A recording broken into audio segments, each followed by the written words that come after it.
జాతీయ సంక్షేమ సంఘం రాష్ట్ర ప్రచార కార్యదర్శి అయినటువంటి రాంబాబు గారు నేడు పాములవాడ మండలంలోకి రావడం చాలా ఆనందకరం. ఈరోజు బీసీ కార్పొరేషను వివిధ కార్పొరేషన్ల సమయం త్వరగా అయిపోతున్నందున వాటిని పొడిగించాలని, ఇంకా చాలామంది కూడా కార్పొరేషన్ లోన్కు అప్లై చేసుకోవడానికి కూడా కొంత సమయం సరిపోవడం లేదు.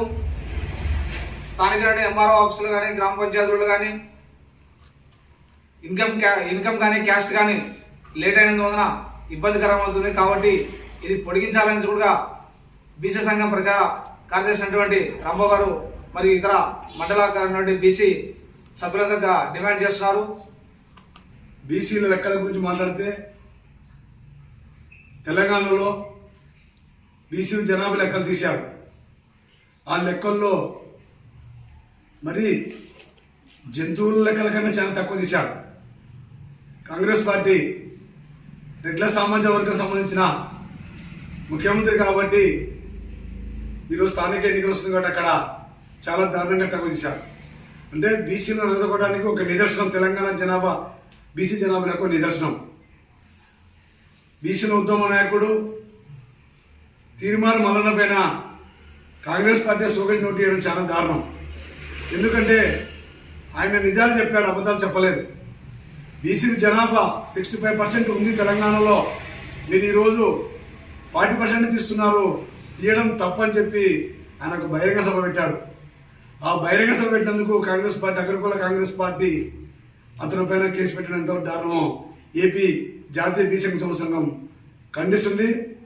అదే తరుణంలోనే మన ఏపీ రాష్ట్రంలో కూడా బీసీ జనాభా లెక్కలు తీయాలి.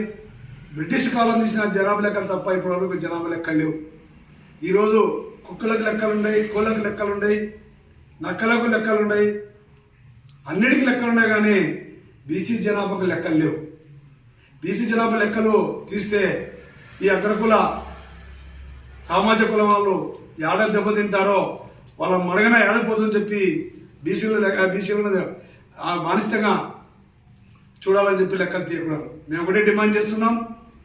ఏపీలో కూడా జాతీయ బీసీ సంఘం భారీ ఎత్తున ఆందోళన చేపడుతుంది. ధర్నాలు అయితే మిగతా మహాసభలను చేపడతాము. ఎందుకంటే ఇప్పుడు కూడా బీసీలందరూ మనం ఆలోచించాలా.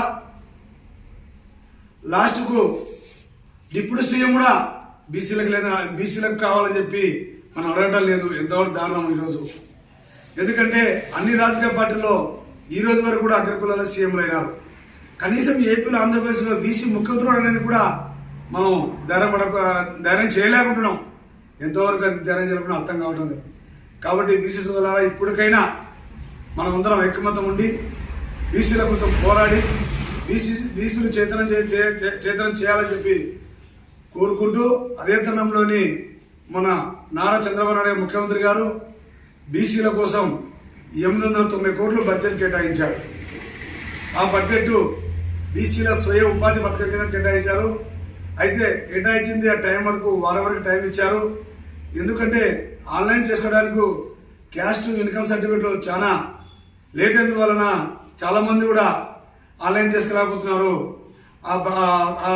ఆన్లైన్ ఎక్కువ కాలం పొడిగించాలని చెప్పి డిమాండ్ చేస్తున్నాం. నా పేరు రాంబాబు, జాతీయ బీసీ సంక్షేమ సంఘం రాష్ట్ర ప్రచార కార్యదర్శి.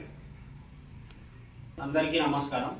నా పేరు సురేంద్ర, జాతీయ బీసీ విద్యార్థి సంఘం రాయలసీమ అధ్యక్షుడిని.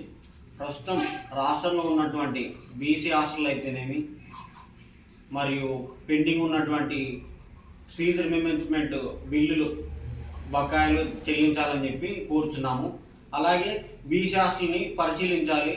ప్రస్తుతం చాలా ఇబ్బందికరంగా అందరూ విద్యార్థులు మొత్తానికి కష్టపడుతున్నారు, చాలా ఇబ్బందులకు గురవుతున్నారు. కాంపౌండ్ వాల్ అయితేమి, లోపల ఉన్నటువంటి వసతులు సరిగ్గా లేక, అలాగే మరియు హాస్టల్ వార్డెన్లు సరిగ్గా పట్టించుకోలేక చాలా ఇబ్బంది పడుతున్నారు. వారిపై కొన్ని చర్యలు తీసుకొని మరింత మెరుగుపరచాలని చెప్పి కోరుచున్నాము. నా పేరు సురేంద్ర, జాతీయ బీసీ విద్యార్థి సంఘం రాయలసీమ అధ్యక్షుడు.